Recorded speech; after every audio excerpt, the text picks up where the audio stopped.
আসসালামু আলাইকুম।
রাকিব, একটু লিঙ্কটা শেয়ার করো গ্রুপে।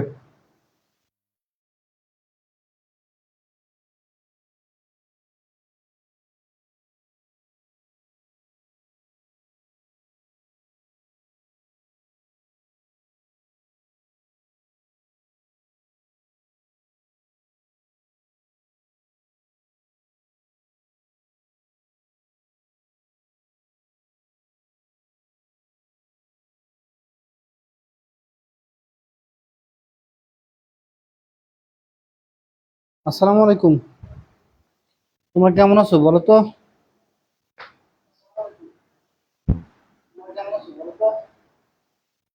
আচ্ছা, রাকিব লিখছে, শেয়ার করছি। ওকে, থ্যাংক ইউ। দেখো, আজকে আমরা আমি কি বলছিলাম, আমরা হচ্ছে 3 ক্যাটাগরির ম্যাথ শিখবো। ঠিক আছে, আমরা চ্যাপ্টার 7 করতেছিলাম, তাই না?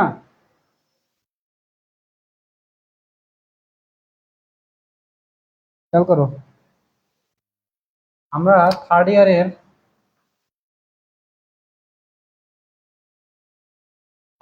ইয়ারের ফাইনান্সিয়াল ম্যানেজমেন্ট চ্যাপ্টার 7 করতেছিলাম। চ্যাপ্টার 7 এর নাম কি? Working capital management. Working capital management. দেখো, এখানে মোট 3টা পার্ট আছে। আমি বলছি 3 টাইপের বা 3 ক্যাটাগরির ম্যাথ করলে মোটামুটি আমরা পরীক্ষায় পারবো। তোমরা নোট করে নাও খাতায়, একটু দেখো 3টা ক্যাটাগরি। দেখো, 3 ক্যাটাগরির ম্যাথ করতে হবে এখানে। ঠিক আছে, নাম্বার 1 কি মনে আছে? গতকাল শেখাইছিলাম, এটা হচ্ছে ক্যাশ অপারেটিং সাইকেল এবং cash conversion cycle. Number 2 category কি? নাম্বার 2 ক্যাটাগরি হচ্ছে তোমার Miller Orr model.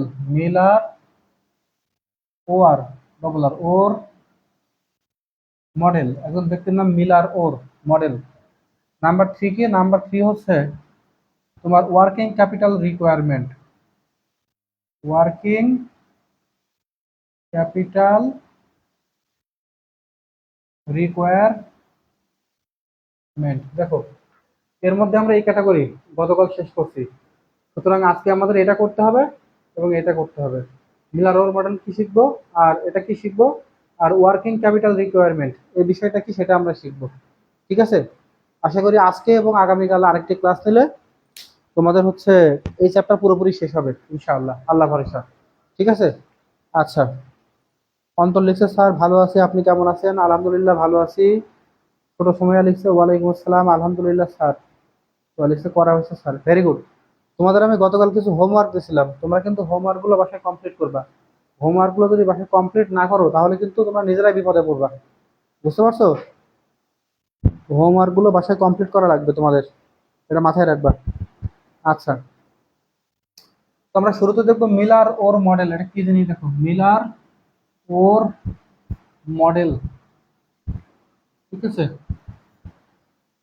Miller Orr model. দেখো, Miller Orr model, MILLER, Miller ORR, Orr model. বাংলায় লিখি, মিলার OR, ওর মডয়েকের মিলার ওর মডেল। ঠিক আছে, এই মিলার ওর মডেল এটা কি সংক্রান্ত মডেল? এটা মূলত হচ্ছে মানে ক্যাশ ম্যানেজমেন্ট সংক্রান্ত একটা মডেল। কি সংক্রান্ত মডেল? এটা বেসিক্যালি হচ্ছে ক্যাশ ম্যানেজমেন্ট সংক্রান্ত একটা মডেল। ঠিক আছে, এটা মূলত ক্যাশ ম্যানেজমেন্ট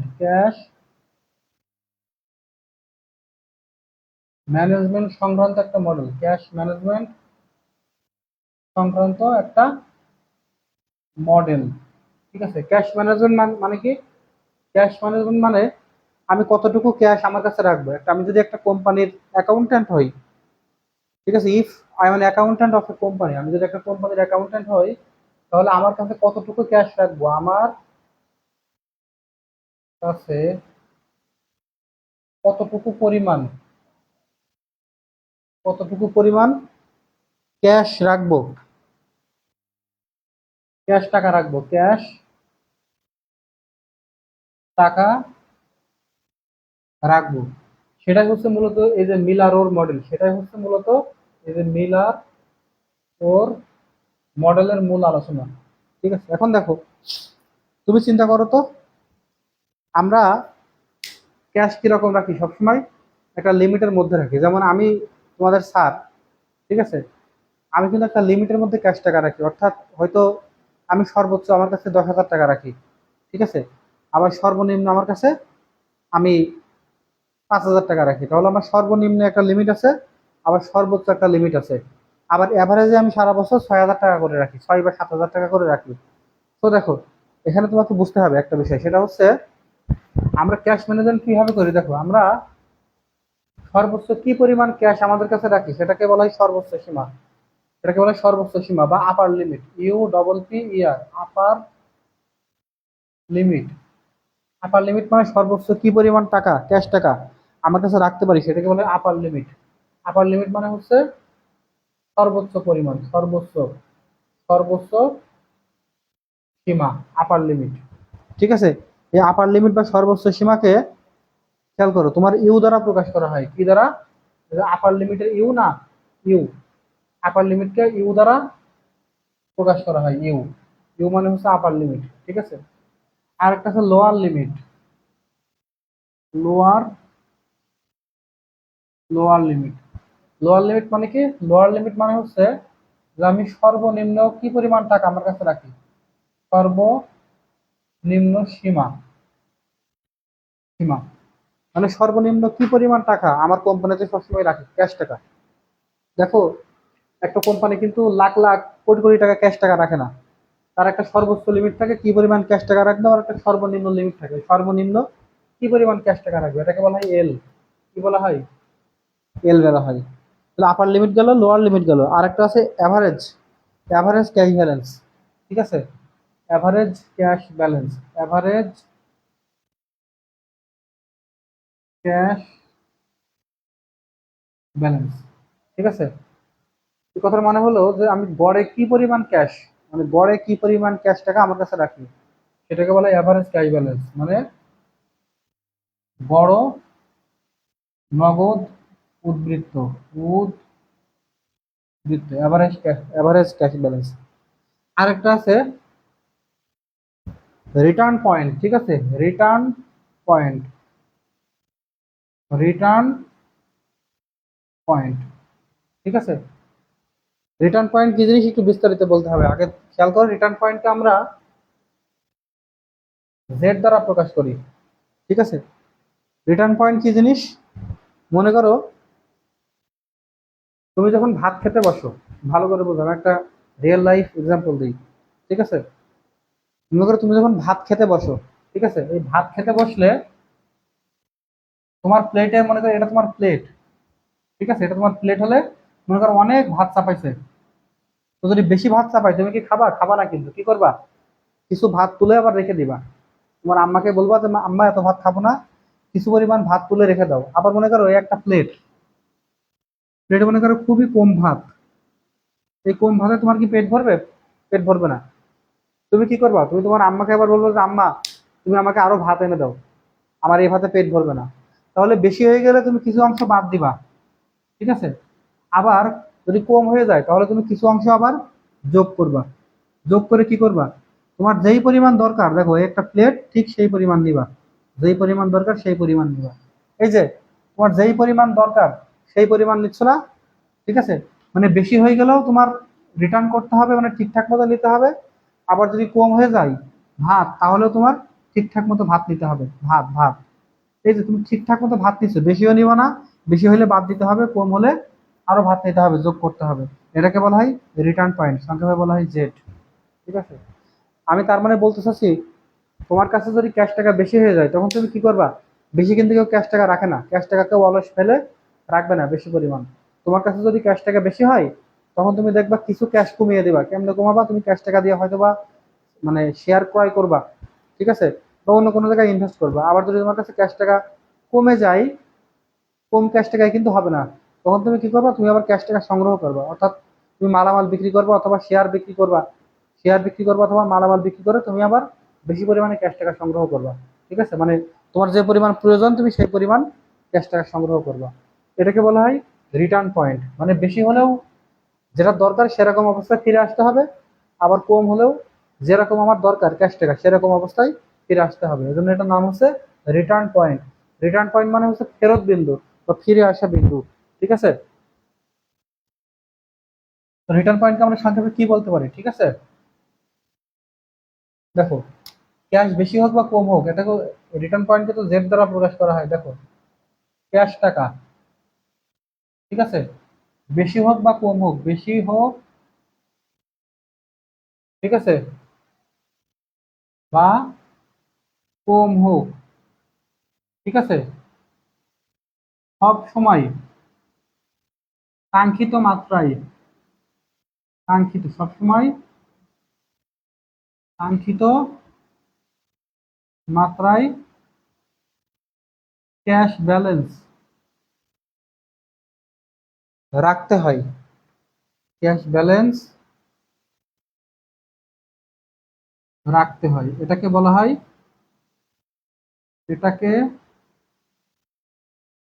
রিটার্ন পয়েন্ট। কি বলা হয়? রিটার্ন পয়েন্ট, সংক্ষেপে বলা হয় জেড। আশা করি বুঝতে পারছো বিষয়টা। ঠিক আছে, তো স্যার গড়ের উদ্বৃত্তকে সংক্ষিপ্ত কি বলা হয়? গড়ের উদ্বৃত্ততে এই যে কি জানো, অ্যাভারেজ ক্যাশ ব্যালেন্স, গড় নগদ উদ্বৃত্ত, এর কোনো সংক্ষিপ্ত নাম নাই। ঠিক আছে, এটার কোনো সংক্ষিপ্ত নাম লাগে না।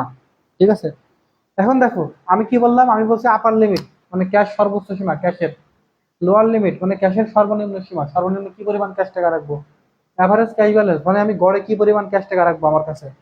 ঠিক আছে, রিটার্ন পয়েন্ট মানে বেশি হলে কমাতে হবে, কম হলে যোগ করতে হবে ক্যাশ টাকা, এটা হচ্ছে রিটার্ন পয়েন্ট। ঠিক আছে, আশা করি বুঝতে পারছো তোমরা বিষয়টা। এখন আমার এই বিষয়গুলো সূত্র আছে।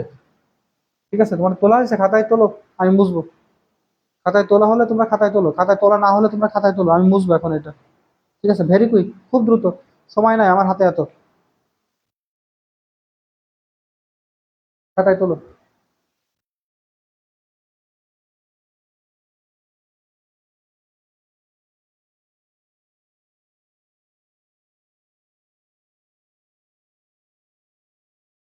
খাতায় তোলা হয়ে গেলে ডান লিখবা। ঠিক আছে, খাতায় তোলা হয়ে গেলে ডান লিখবা। ক্লাসে কে কে আছো? হাত তোলো তো।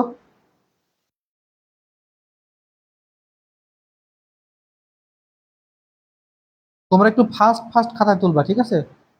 স্লো খাতায় তুললে কিন্তু শেষ করা যাবে না, যেহেতু আমাদের অনেক অঙ্ক করতে হয়।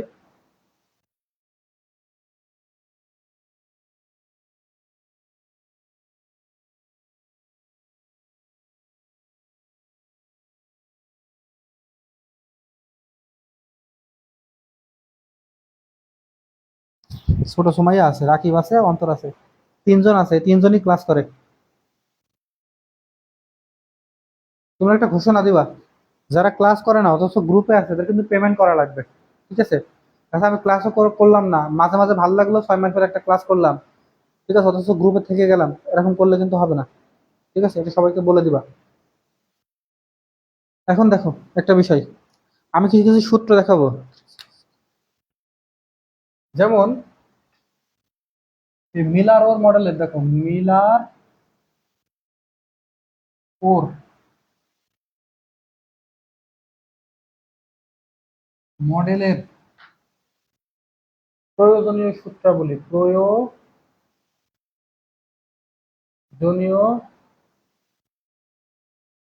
সূত্রাবলী। ঠিক আছে, এ আল্লাহ, দেখা যাচ্ছে তো? হ্যাঁ দেখা যাচ্ছে। সূত্রাবলী,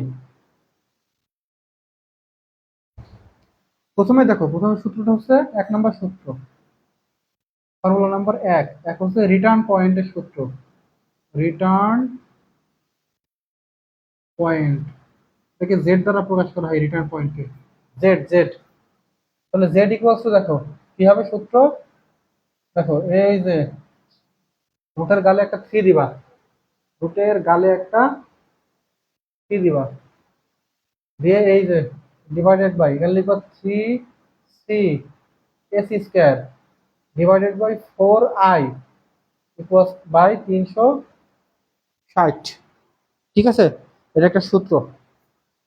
ঠিক আছে, এটা একটা সূত্র। এখন খেয়াল করো, আমার এখন বুঝতে হবে সূত্রের কোনটা দ্বারা কি বোঝায়।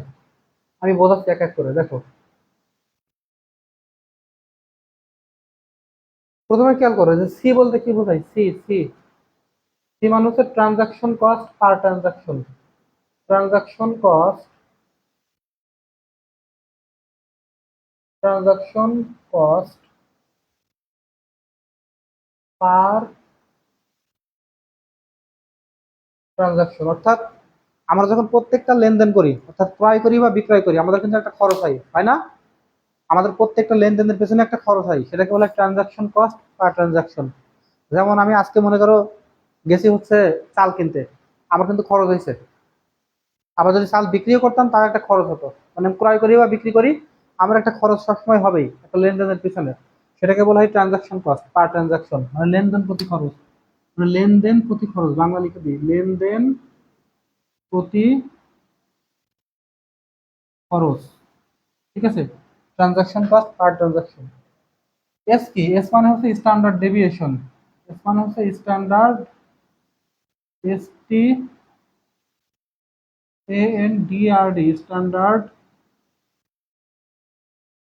ডেভিয়েশন। এটা কি, এর বাংলা হচ্ছে আদর্শ বিচ্যুতি, বাংলা হচ্ছে আদর্শ,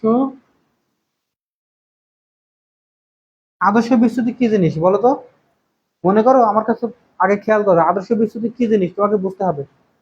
মনে করো তোমাদের ক্লাসের গড় রেজাল্ট, ভালো করে বোঝো, তোমাদের ক্লাসের গড় রেজাল্ট এই সাবজেক্টে মনে করো 50, এবার হচ্ছে 50, তোমাদের গড়ে, গড়ে তোমাদের রেজাল্ট দিচ্ছে, তোমাদের গড়ে হচ্ছে 50 করে হয়েছে। এখন সবাই তো আর 50 পাবে না, অনেকে আছে, ঠিক আছে, কেউ কেউ পাবে মনে করো হচ্ছে 70 পাবে, ঠিক আছে, আবার কেউ কেউ মনে করো 30 পাবে। তার মানে কি, যেটা গড়, গড়ের থেকে 20 বাড়তেও পারে, আবার দেখো 20 কমতেও পারে, মানে 50 থেকে 70 হতে পারে, 30 হতে পারে। এই যে গড় থেকে কিছু পরিমাণ বাড়তেও পারে, কিছু পরিমাণ কমতেও পারে। এই গড় ভ্যালু থেকে বা অ্যাভারেজ ভ্যালু থেকে যতটুকু কমে বা বাড়ে এটাকে বলা হয় স্ট্যান্ডার্ড ডেভিয়েশন বা আদর্শ বিচ্যুতি।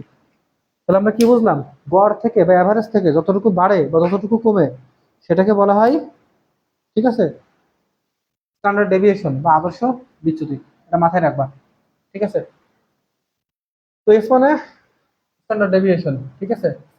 আর আছে 4i বা 360। 4i, এই আই মানে কি, আই মানে হচ্ছে interest, interest rate, interest rate লেখা লাগবে, মানে সুদের হার, সুদের হার। এটা হচ্ছে রিটার্ন পয়েন্টের সূত্র, এটা কিসের সূত্র, রিটার্ন পয়েন্টের সূত্র, 1 নম্বর গেল। ঠিক আছে, এবার যখন দেখো, যখন আপার লিমিট বের করতে বলবে, খেয়াল কর 2 নম্বর সূত্র, আপার লিমিট মনে আছে, সর্বোচ্চ সীমা, কিছুক্ষণ আগে দেখাচ্ছি, যখন আমার আপার লিমিট বের করতে বলবে, আপার লিমিট, তখন এর সূত্র হচ্ছে লোয়ার লিমিট, লোয়ার লিমিট যোগ সি জেড, এই জেড মানে কিন্তু রিটার্ন পয়েন্ট।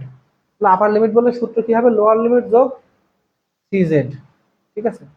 এখন যদি লোয়ার লিমিট বের করতে পারো তাহলে সূত্র কি হবে, ঘুরাই দাও তাহলে হয়ে গেল, এই সূত্রে ঘুরাই দাও, এখানে আপার লিমিট আছে, আপার লিমিট, আপার লিমিট, এই লোয়ার লিমিটকে বিয়োগ করো, সাইড চেঞ্জ করলে বিয়োগ হয় মাইনাস, সরি, থ্রি জেড কে বিয়োগ করো, minus three Z equals to কি থাকে, এই লোয়ার লিমিট থাকে, লোয়ার লিমিট, এটাকে কিন্তু সংক্ষেপে এল বলা হয় লোয়ার লিমিটকে। তাহলে আপার লিমিট থেকে থ্রি জেড, এই যে থ্রি জেড প্লাস আছে, সাইড চেঞ্জ করলে এই যে সমানের বাঁদিকে, অর্থাৎ সাইড চেঞ্জ করলে কি হয়ে যায়, প্লাস থ্রি জেড হয়ে যায় মাইনাস থ্রি জেড। আপার লিমিট থেকে থ্রি জেড বাদ দিলে কি হয়, লোয়ার লিমিট হয়ে যায়। তাহলে আমরা একটা, দুইটা, তিনটা, তিনটা সূত্র শিখলাম, ঠিক আছে। আচ্ছা, আরেকটা সূত্র আছে, এভারেজ ক্যাশ ব্যালেন্স, এটা সূত্র আছে, এভারেজ ক্যাশ ব্যালেন্স, ঠিক আছে। এটা সূত্র হচ্ছে লোয়ার লিমিট যোগ 4z/3, ঠিক আছে। এল তে লোয়ার লিমিট, জেড তে হচ্ছে রিটার্ন পয়েন্ট, আর 4/3 মানে এ লোয়ার লিমিট যোগ প্লাস 4z/3, ঠিক আছে। এই সূত্র একটা, দুইটা, তিনটা সূত্র, চারটা সূত্র, চারটা সূত্র পড়বা। স্যার সূত্র তো মনে থাকবে না, তিনটা চারটা অঙ্ক করলে সূত্র এমনি মনে এসে যায়, এটা নিয়ে অত ঘাবড়াবার কিছু নাই আসলে, ঠিক আছে। খাতায় তোলো, আমি মুছবো এখন, খাতায় তোলো, আমি মুছবো এই বিষয়গুলো। তিন চারটা অঙ্ক করলে সূত্র এমনি মুখস্থ হয়ে যাবে, এটা নিয়ে চিন্তা করার মতো কোনো বিষয় না এটা, ঠিক আছে।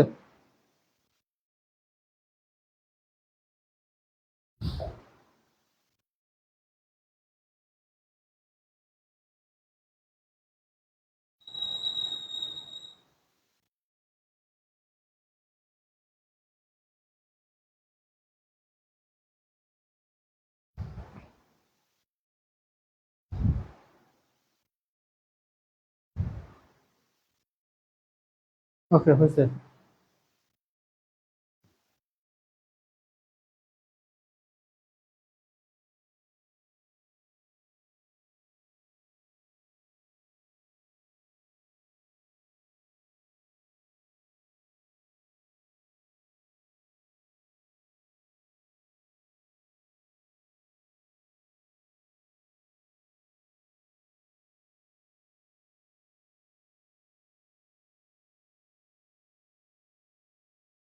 খেয়াল করো, আমরা এখন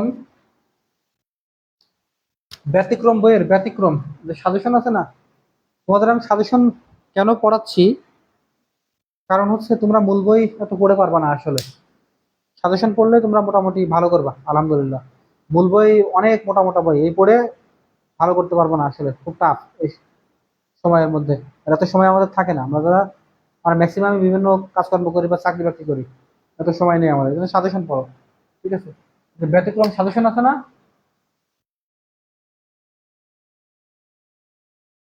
এই ব্যতিক্রম সাজেশনের দেখো, ব্যতিক্রম সাজেশনের মার্চ 2026-এর যে ইয়ে করাটা আছে, সংস্করণ, আমি কিন্তু এই বই থেকে পড়াই, মার্চ 2026 সংস্করণ, ঠিক আছে? মানে একবার লেটেস্ট বই যেটা আর কি। তাহলে তোমরা এই ব্যতিক্রমের প্রবলেম 12, 519 পেজ, পেজ নাম্বার 519 পেজের প্রবলেম 12 বের করো।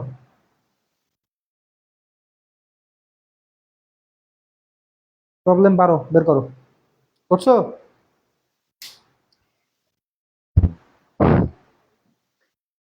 সবাই বই বের করো। ব্যতিক্রম পেজ নাম্বার 519, 12। দেখো আগে কি কি দেওয়া আছে সেই জিনিসগুলো আমরা লিখি, তাহলে অঙ্ক করতে ইজি হবে আমাদের। আমি জাস্ট একটা অঙ্ক দেখাবো তোমাদেরকে। লেখা আছে metro company has a policy of maintaining A minimum cash balance of টাকা 1 লাখ। তাহলে মিনিমাম ক্যাশ ব্যালেন্স কত রাখে? 1 লাখ টাকা রাখে। Minimum cash balance 1 lakh. এই যে মিনিমাম কি কি দেওয়া আছে লিখি দেখো। গিভেন, গিভেন মানে কি কি দেওয়া আছে, গিভেন যেটা মিনিমাম ক্যাশ ব্যালেন্স সেটা হচ্ছে লোয়ার লিমিট, মানে মিনিমাম সে কত টাকা রাখে সেটা হচ্ছে লোয়ার লিমিট বা সর্বোচ্চ সীমা। তাহলে এখানে কি দেওয়া আছে? লোয়ার লিমিট, লোয়ার লিমিট মানে এল। লোয়ার লিমিটকে সংক্ষেপে কি বলা হয়? এল বলা হয়। সেটা কত? এই 1 লাখ টাকা, ঠিক আছে? তারপরে দেখো কি বলা আছে, তারপরে the standard deviation of the companies daily cash flow is 40,000। Standard deviation দেখো, স্ট্যান্ডার্ড ডেভিয়েশন বা সংক্ষেপে এস কত? বলছে টাকা 40,000। টাকাটা আগে দিবা, টাকা সাইনটা আগে লিখবা, টাকাটা। টাকা কত? টাকা 40,000। তারপরে বলে যে অ্যানুয়াল ইন্টারেস্ট রেট 15%, মানে সুদের হার। ইন্টারেস্ট রেট বা সুদের হার আই ইকুয়ালস টু 15%, মানে 0.15। The transaction cost of buying or selling securities is টাকা 30 পার ট্রানজাকশন। অর্থাৎ তুমি যদি একটা লেনদেন করতে যাও তাহলে তোমার কেন বা বেচো তোমার 30 টাকা খরচ হবে। তো ট্রানজাকশন কস্ট, তো transaction cost, transaction cost per transaction, per transaction মানে লেনদেন প্রতি খরচ কত? সি কত? সেটা 30 টাকা, টাকা 30 টাকা।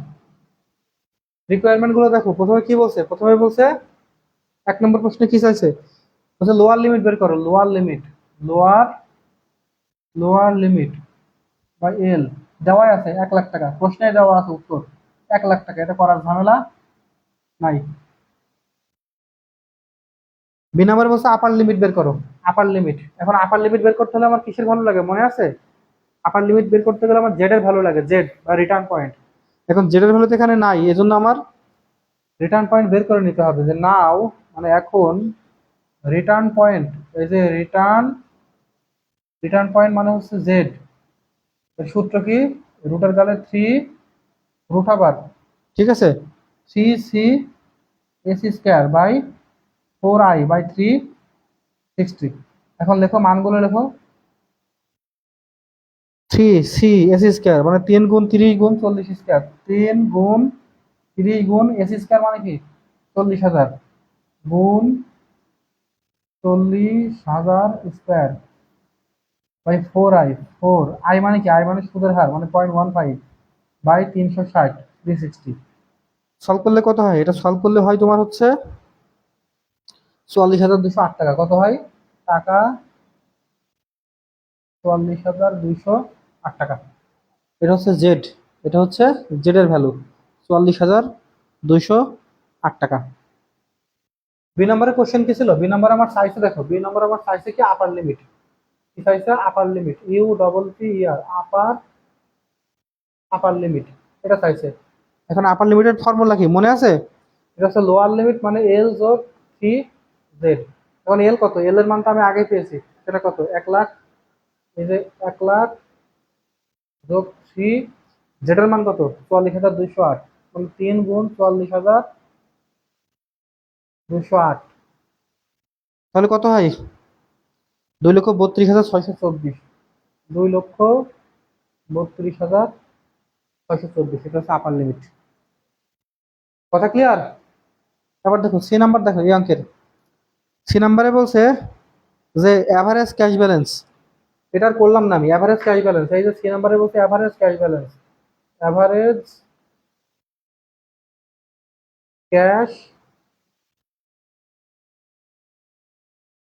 ব্যালেন্স, সূত্র লিখে দাও, এল যোগ 4z/3। এল মানে কি? এল মানে হচ্ছে 1,00,000, 4 মানে 4, জেড মানে কি? জেড মানে হচ্ছে 44,208, তার মানে এই এল এর পরিবর্তে লিখতে হবে 1,00,000, জেড মানে 4 গুণ জেড মানে 44,208 আর সূত্রের 3, যেটা হবে উত্তর সেটা। উত্তর কত? উত্তর হচ্ছে 1,58,944, 1,58,944। এটা কিন্তু এর সাথে গোলাই ফেলবো না, ঠিক আছে? এটা উত্তর আর কি, 3/2 উপরে লিখি কিন্তু গোলাই ফেলবো,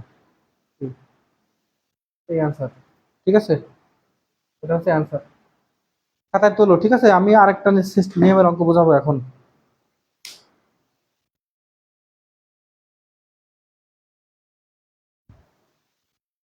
তোমরা এই 12 নম্বর অঙ্কটা বাসায় করবা, বুঝছো? 12 নম্বর অঙ্কটা বাসায় করবা তোমরা।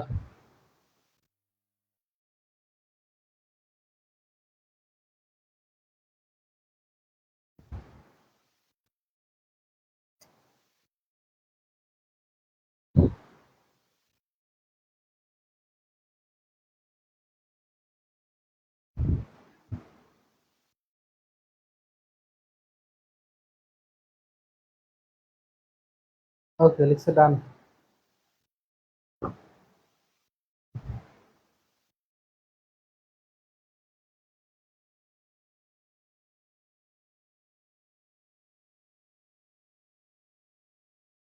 অনলাইনে পড়ানো খুব কষ্টের, বুঝছো?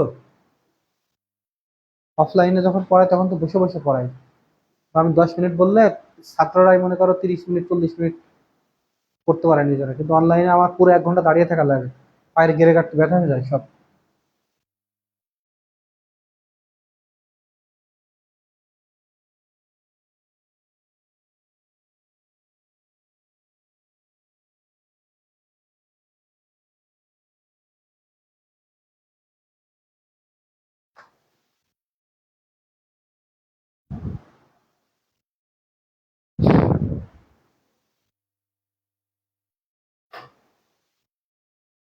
আজকে তোমাদের উপস্থিতি কম কেন এত? রাকিব, সুমাইয়া, অন্তর,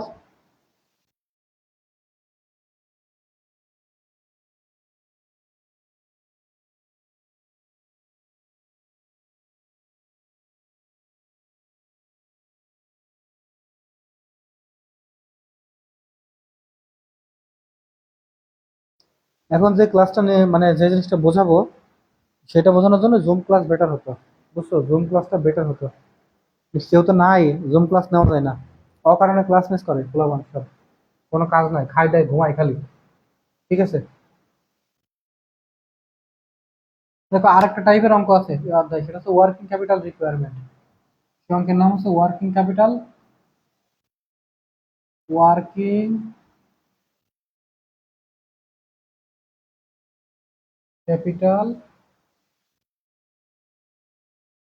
রিকোয়ার, রিকোয়ারমেন্ট। তার মানে আমার কি পরিমাণ ওয়ার্কিং ক্যাপিটাল রিকোয়ারমেন্ট মানে কি? মানে কি পরিমাণ চলতি মূলধন দরকার, কি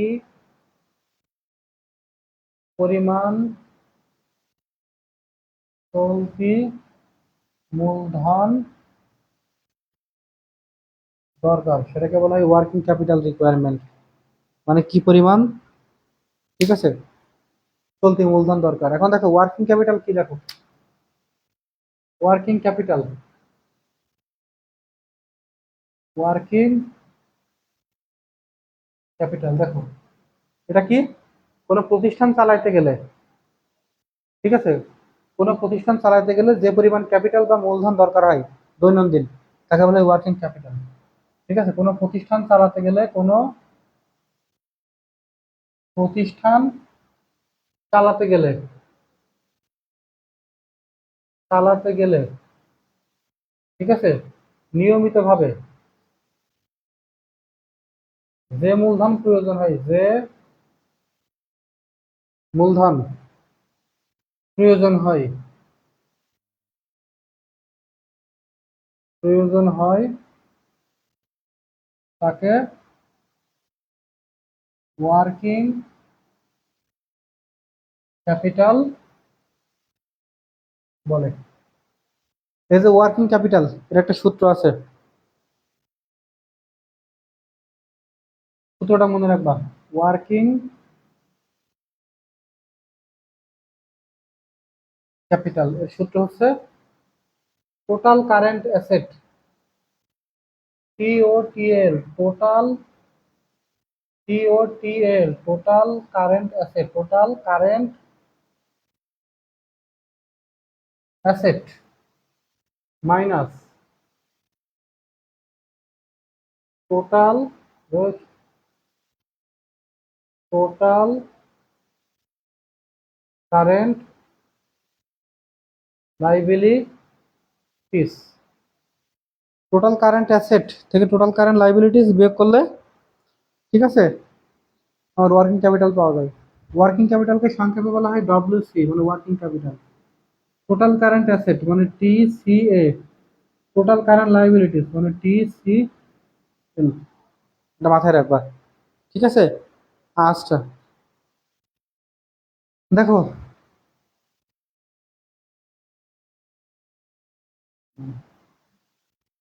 আরেকটা বিষয় মনে রাখবা, সেটা হচ্ছে কারেন্ট অ্যাসেট তো বোঝো চলতি সম্পদ, চলতি সম্পদ তো আর বোঝানোর দরকার নাই। আর টোটাল কারেন্ট লাইবিলিটিস মানে কি, মোট চলতি দায়। চলতি দায় আশা করি বোঝানোর দরকার নাই, এগুলো ইজি জিনিস। যে এগুলো বোঝার দরকার হয় তো আমি বলবো 9 টেনে ভর্তি হও, নাই পড়াশোনা বাদ দাও, যেখানে একটা কিছু করো, ঠিক আছে। এবার খেয়াল করো, টোটাল কারেন্ট অ্যাসেট থেকে টোটাল কারেন্ট লাইবিলিটিস বাদ দিলে কি থাকে, ওয়ার্কিং ক্যাপিটাল থাকে। এখানে আরেকটা বিষয়, এই অধ্যায়ে আরেকটা বিষয় ইম্পর্টেন্ট খুব, সেটা হচ্ছে cost of work in process. Work in process তো বোঝো, মানে চলতি কার্য। চলতি কার্য মানে হচ্ছে, মনে করো তুমি রান্না করবা, রান্না করতে গেলে তোমার রান্নাটা অর্ধেক হয়েছে আর অর্ধেক হয় নাই, মানে আধা, হাফ অবস্থায় আছে, মানে সিদ্ধ পুরোপুরি হয় নাই, ঠিক আছে, তো ঝোলও পুরোপুরি শুকায় নাই, এটাকে বলা হয় ওয়ার্ক ইন প্রসেস।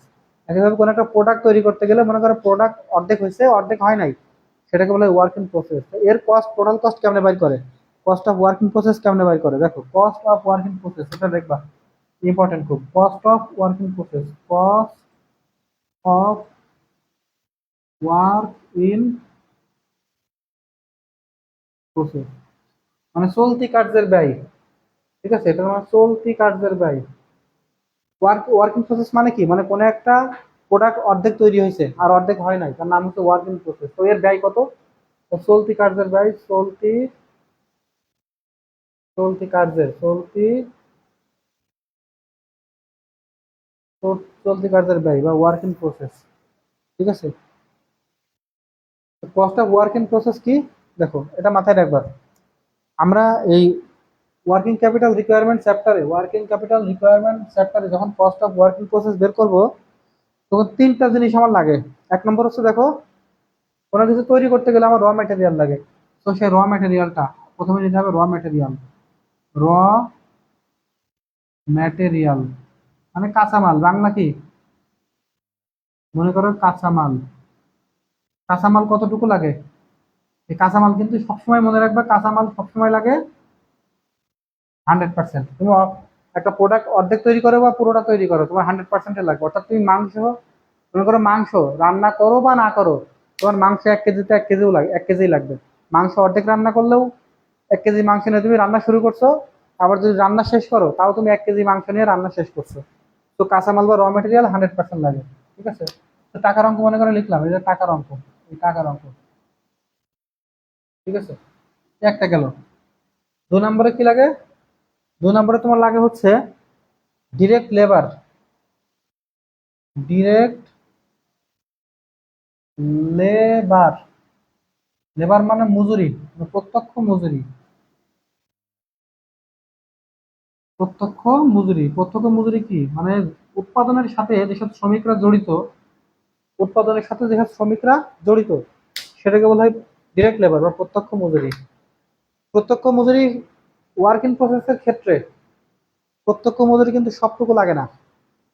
যেহেতু ওয়ার্ক ইন প্রসেস মানে কি, মানে অর্ধেক হয়েছে কাজ, তার মানে কি শ্রমিকরা অর্ধেক কাজ করছে।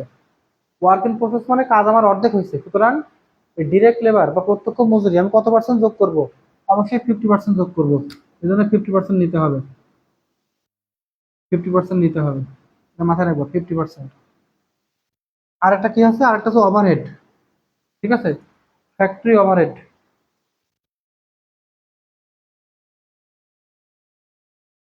ফ্যাক্টরি, এটা কিন্তু ফ্যাক্টরি না, ফ্যাক্টরি।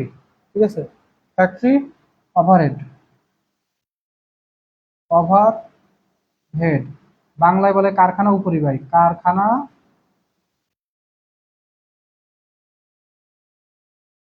কারখানা উপরিব্যয়, এটাও 50%। কেননা আমি যদি ওয়ার্ক ইন প্রসেস বের করি মানে অর্ধেক, অর্ধেক প্রস্তুত পণ্যের হিসাব করতেছি, সুতরাং এটা অর্ধেক লাগবে, কারখানা উপরিব্যয় 50%। এই সবগুলা মনে করো যোগ করলাম, যোগ করে কি হলো? Cost of work in process. সবগুলো যোগ করে নাম কি দিলাম? Cost of work in process. Cost of work in process. ঠিক আছে, এটা মাথায় রাখবা। আচ্ছা, ওকে। এখন দেখো,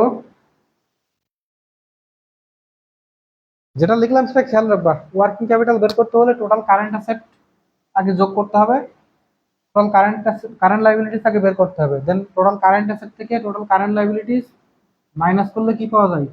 বিয়োগ করলে পাওয়া যায় ওয়ার্কিং ক্যাপিটাল। আর cost of work in process, চলতি কার্যের ব্যয় বের করতে হলে র মেটেরিয়াল লাগে 100%, ডিরেক্ট লেবার নিতে হয় 50%, ফ্যাক্টরি ওভারহেড নিতে হয় 50%। তবে একটা শর্ত আছে, কোনো অঙ্কে যদি বলে যে ডিরেক্ট লেবার 80%, তোমার কিন্তু তখন ডিরেক্ট লেবার 80% নেওয়া লাগবে। যদি বলে ফ্যাক্টরি ওভারহেড 80%, তখন ফ্যাক্টরি ওভারহেড 80% নেওয়া লাগবে। কিন্তু কিছু না বললে আমরা ডিরেক্ট লেবার নেবো 50%, আর ফ্যাক্টরি ওভারহেড নেবো হচ্ছে 50%। এটা মাথায় রাখবা, ঠিক আছে? আচ্ছা, এখন খাতায় তোলো, আমি একটু মুছবো। ঠিক আছে, এগুলো খাতায় তোলো তোমরা, কুইক।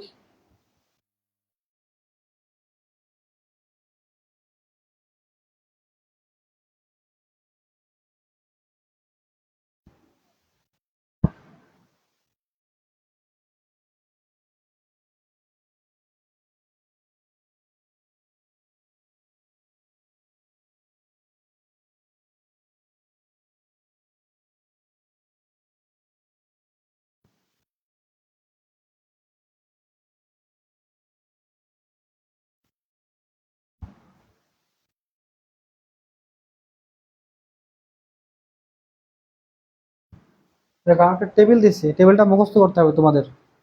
ঠিক আছে, আচ্ছা, খেয়াল করো।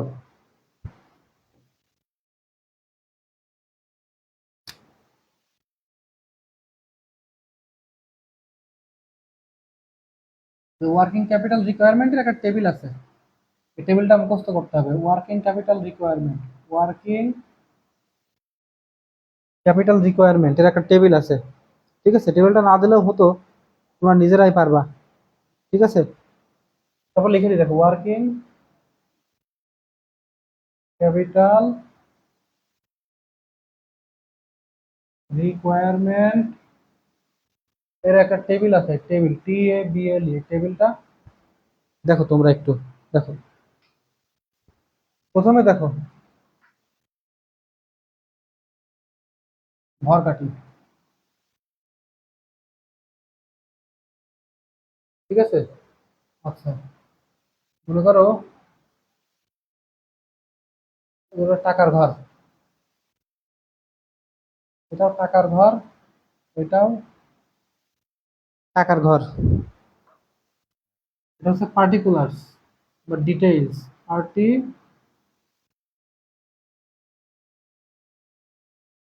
পার্টিকুলার্স। ঠিক আছে, খেয়াল করো, এখানে 4টা সেকশন করবা, এর মধ্যে কয়টা সেকশন, মোট 4টা সেকশন করবা। প্রথমে এ সেকশন দেখো, এ সেকশন, এ সেকশনে কি লিখবা, এ সেকশনে লিখবা কারেন্ট অ্যাসেট। ঠিক আছে, কারেন্ট অ্যাসেট, কারেন্ট অ্যাসেট। এই কারেন্ট অ্যাসেটের আন্ডারে সকল প্রকার কারেন্ট অ্যাসেট গুলো যোগ করবা। প্রথমে কি লিখবা, প্রথমে যোগ করতে হবে ইনভেন্টরি। ঠিক আছে, প্রথমে আমার কি লাগবে, ইনভেন্টরি লাগবে 1 নম্বরে। ইনভেন্টরি মানে মজুত পণ্য, ইনভেন্টরি মানে কি, ইনভেন্টরি না, ইনভেন্টরি মানে মজুত পণ্য। আমার প্রথমে লাগবে হচ্ছে মজুত পণ্য।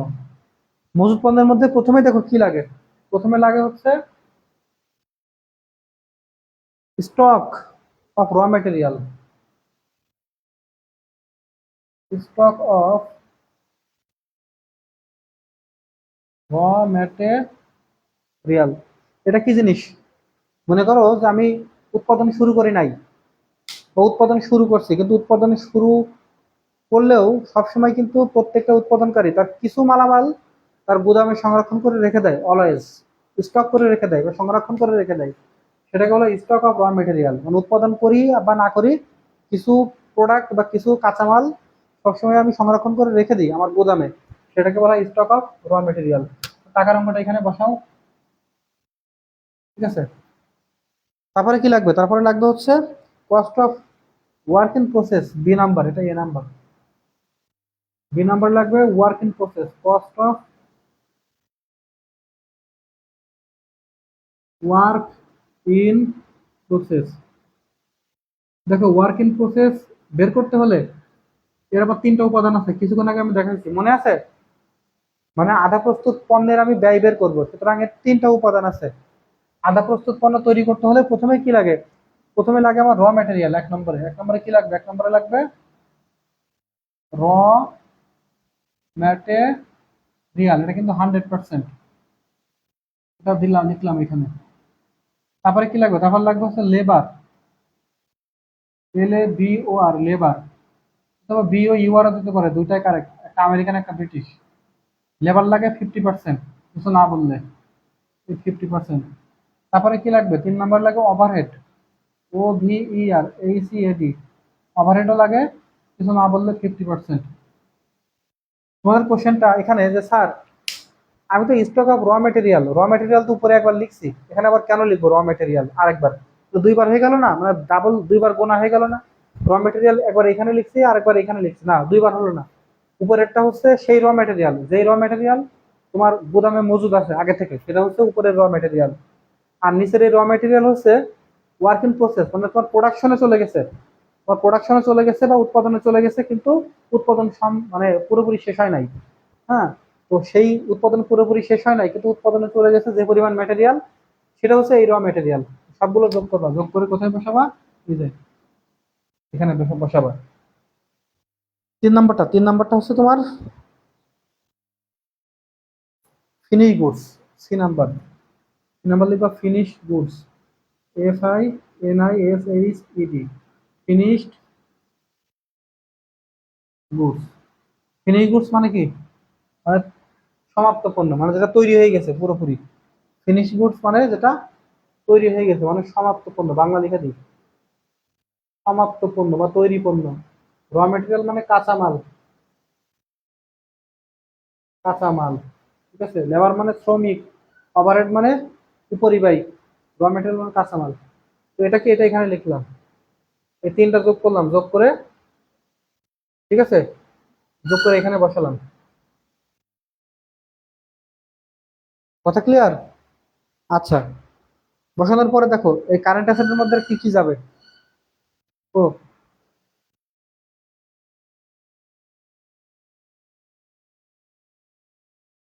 এটা তুমি হচ্ছে ফিনিশ গুডস, ফিনিশ গুডস ওইখানে দাও, এটা এখানে দাও। ঠিক আছে। আহ,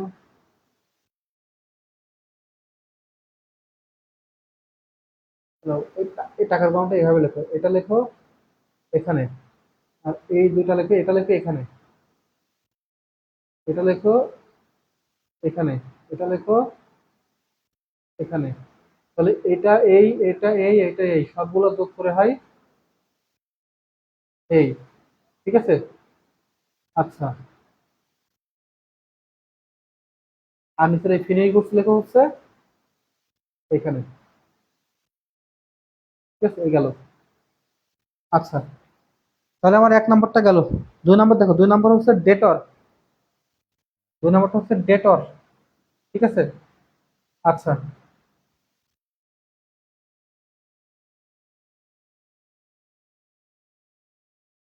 ডেটর মানে হচ্ছে দেনাদার। দেনাদার মানে কি? প্রাপ্য হিসাব বলা হয়, প্রাপ্য হিসাব, যার কাছে টাকা পাবো, ডেটর। সে ডেটার লেখো এখানে। টোটাল অ্যাসেটের মধ্যে, এই অ্যাসেটের মধ্যে কি কি পড়ে লেখো। ক্যাশ ইন হ্যান্ড মানে হাতে নগদ, ক্যাশ ইন হ্যান্ড। 4 নম্বর লেখো cash at bank, cash at bank. Cash in hand মানে কি? হাতে নগদ, হাতে। ক্যাশ অ্যাট ব্যাংক মানে কি? ব্যাংকে জমা, ব্যাংকে জমা। টাকার অঙ্ক লেখো।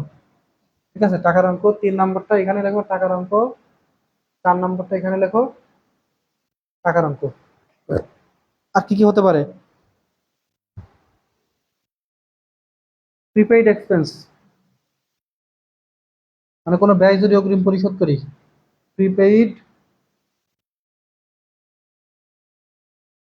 এক্সপেন্স মানে হচ্ছে অগ্রিম ব্যয়, মানে কোনো ব্যয় যদি আমি অগ্রিম পরিশোধ করি, সেটা তোমার সম্পদ, চলতি সম্পদ, অগ্রিম ব্যয়। অথবা অ্যাক্রুড রেভিনিউ। অ্যাক্রুড রেভিনিউ মানে কি? বকেয়া আয়, মানে কোনো আয় যদি আমার বাকি থাকে, সেটাও তো আমার এক ধরনের চলতি সম্পদ। তো এই দুইটা টাকার অঙ্ক লেখো এখানে, এটা লেখো এখানে, আর অ্যাক্রুড রেভিনিউ বা বকেয়া আয় লেখো এখানে। ঠিক আছে, এই সবগুলো যোগ করবা। যোগ করে কি হবে? যোগ করে মনে করো এটা হচ্ছে, এটার নাম কি? এটার নাম হচ্ছে টোটাল কারেন্ট অ্যাসেট। ঠিক আছে, এটার নাম হচ্ছে টোটাল কারেন্ট অ্যাসেট। এটার নাম হচ্ছে টোটাল কারেন্ট অ্যাসেট। ঠিক আছে। আচ্ছা, টোটাল কারেন্ট অ্যাসেট এটার নাম হচ্ছে, আমি নিচে লিখি, এটার নাম হচ্ছে টোটাল কারেন্ট অ্যাসেট। টোটাল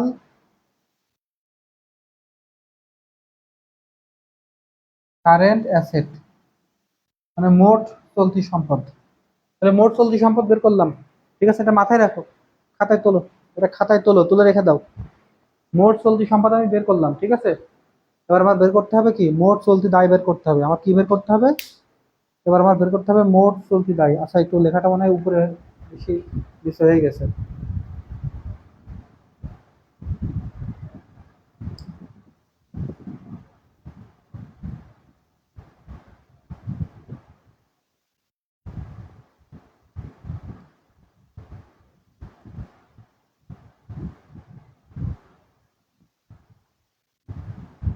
আশা করি এবার ঠিক হয়েছে।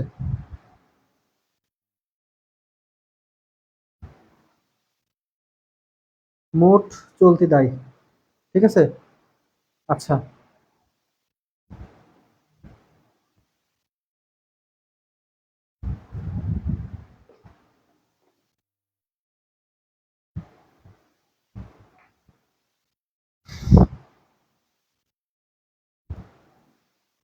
তো মোট চলতি সম্পদ বের করলাম। এবার আমি বের করবো কি? মোট চলতি দায় বের করবো।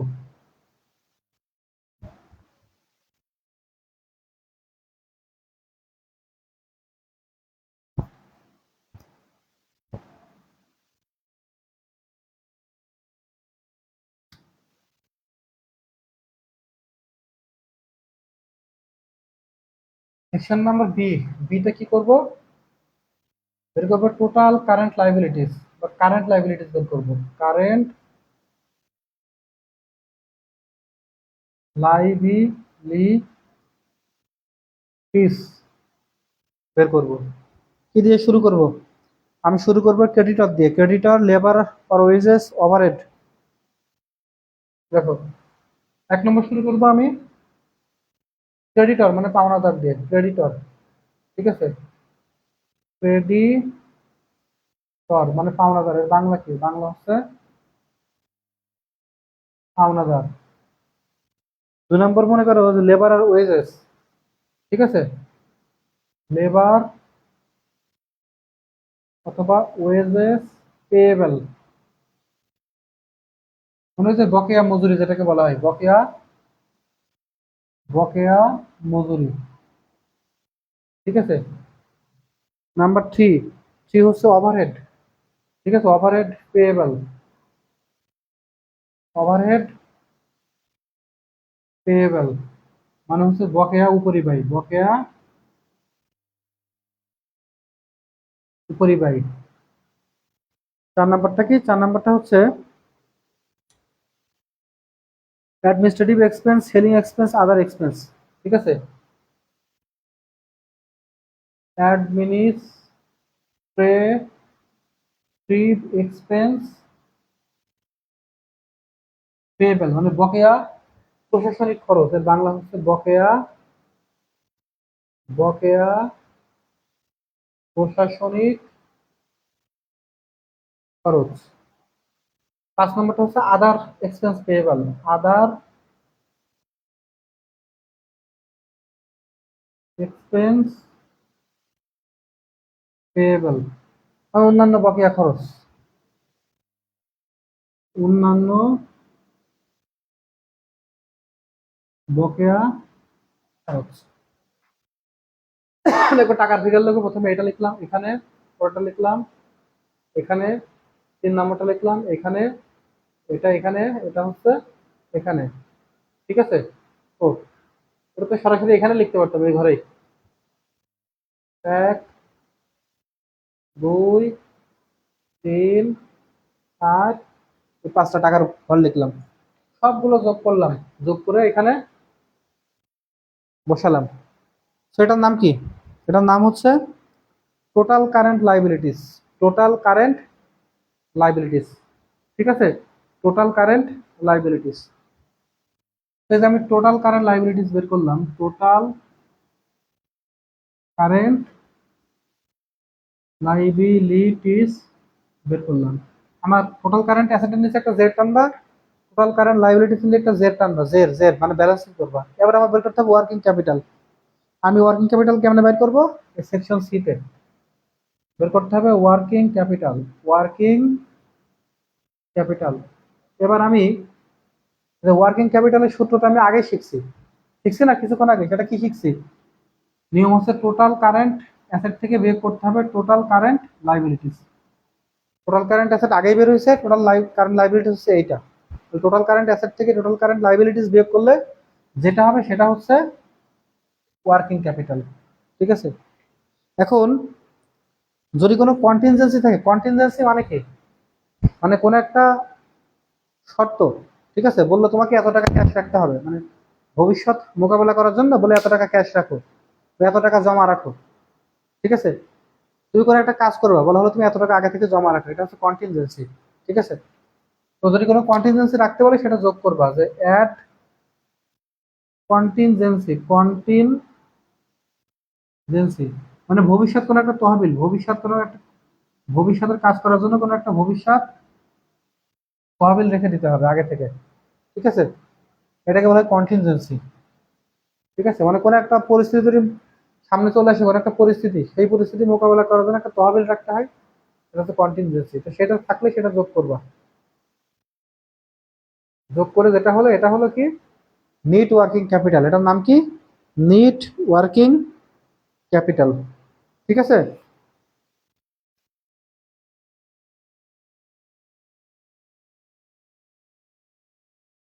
এটাকে বলা হয় net working capital. Net, section D, বলা হয় net working capital, net working capital.